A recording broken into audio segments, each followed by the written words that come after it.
I do not like solar panels, and I'm going to give you 4 reasons why. When I say I don't like solar panels, I mean I don't like solar panels on residential homes, particularly in the northern Colorado area.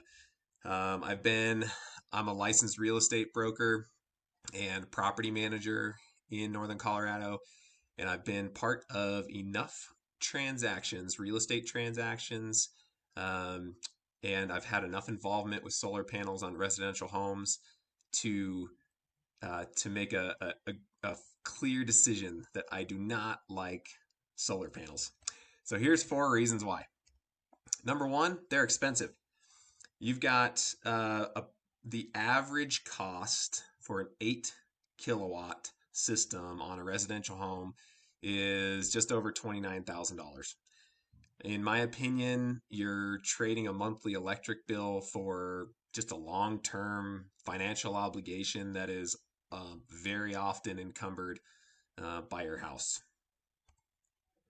Number two, solar doesn't always equate to value in the eyes of home buyers and tenants. So you've got complex contracts that you're dealing with and transfer agreements if you sell the property. You have UCC filings if there's a loan against the solar system. You have useful life of the equipment that's uncertain. There are complexities with the warranties. And then you're dealing with, of course, the actual production of the system versus the cost. And from my experience in real estate transactions, I've represented buyers and sellers in which solar has been present on the home. And the majority of the time, it just doesn't seem to add much value to the home. So I think that there's a misunderstanding. And when you talk to a solar system company, of course they're going to say, "Oh, this is going to increase the value of your home by, you know, $50,000," and that just isn't the case. Even from an appraised value standpoint, there really isn't much value that the appraiser is going to give to that system. Number three is because we live in northern Colorado and it hails here. Solar panels may incur damage from hailstorms. To be honest, I think the panels themselves are pretty tough. And I haven't seen a lot of instances in which the panels have been broken by hailstorms, but it's possible. The bigger issue that I've seen is with the removal of the solar panels when the hail does damage to the roof. So in order to replace the roof, you have to take the solar panels off. And the removal and reinstallation of the solar panels is not always covered by your insurance company. For example, there's 2 specific examples. These are real life examples that I was part of. And in one instance, the seller paid out of pocket $5,980 to have 26 solar panels removed and then reinstalled.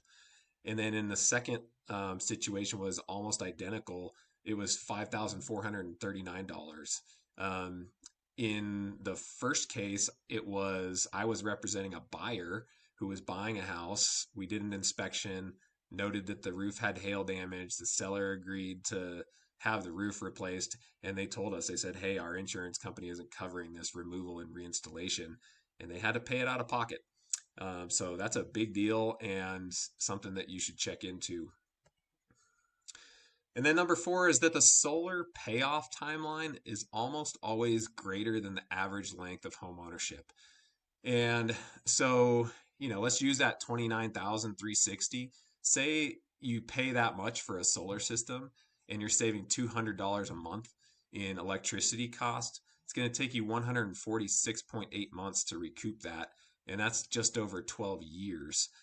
And the average length of home ownership in Colorado is about 8 years. So, you do the math, you're going to have to commit and stay in your home for many, many years in order for this to make good financial sense, in my opinion.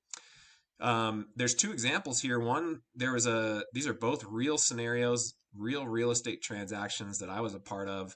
Number one was I was representing a buyer that was purchasing a home here in Greeley, and the solar system was inoperable. The seller didn't really know much about it, but they knew that there was a huge loan against it, and they agreed to pay off the loan at closing.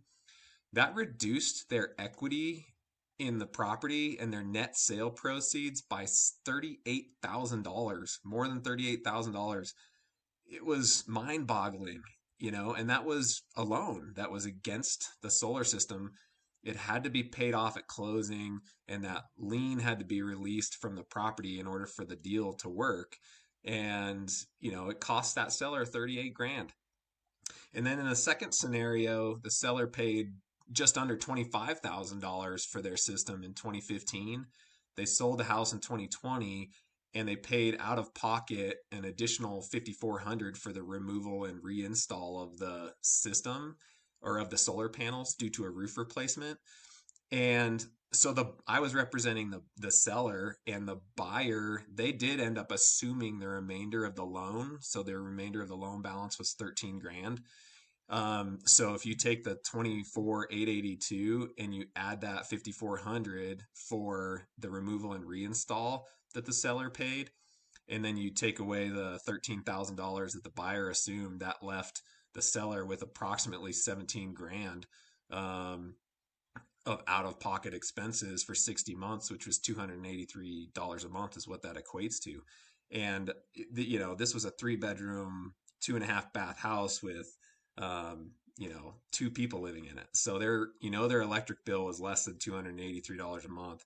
That was for sure a losing proposition for that seller. Our recommendation is to invest in improvements that are proven to add value and will broadly appeal. For example, if you want to do something energy efficient, that's awesome, but put new windows in your house or new doors. Update the kitchen appliances, remodel your bathroom, or add hardwood flooring. Finish your basement, or update the insulation, perhaps. So these are all great improvements. They add real value to your house. How can I help? Give me a call or send me an email anytime. Happy to chat more about any of these types of real estate questions with you. Appreciate you watching.